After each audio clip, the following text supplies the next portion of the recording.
ஒரு ஏழை நெசவாளர் பல மாதங்கள் கஷ்டப்பட்டு தன் கைத்தறியில் ஒரு உன்னதமான பட்டுப்புடவையை நெய்து கொண்டிருந்தார். அதை மறுநாள் விற்றால் மட்டுமே அவரது மகளின் திருமணத்திற்கான முன்பணத்தை கட்ட முடியும் என்ற இக்கட்டான சூழ்நிலை. நள்ளிரவில் அவர் விளக்கு வெளிச்சத்தில் தீவிரமாக வேலை செய்து கொண்டிருந்தபோது எதிர்பாராத விதமாக தறியின் முக்கிய பகுதியான பாவு நூல் அனைத்தும் மொத்தமாக அருந்து சிதறியது. கைத்தறியில் நூல் அருந்தால் அதை மீண்டும் சரிசெய்து நெய்ய பல நாட்களாகும். ஐயோ, எல்லாம் போச்சே! நாளைக்கு விடியற்காலைக்குள் இதை முடிக்காவிட்டால் என் மகளின் வாழ்க்கை என்னவாகும்?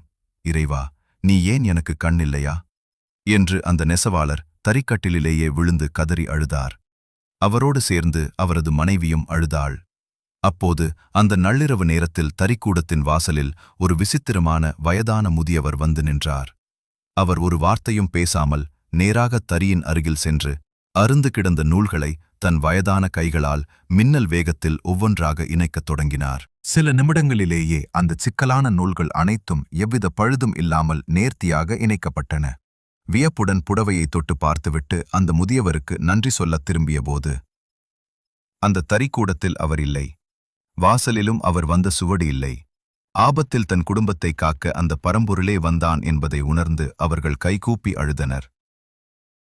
நீதி.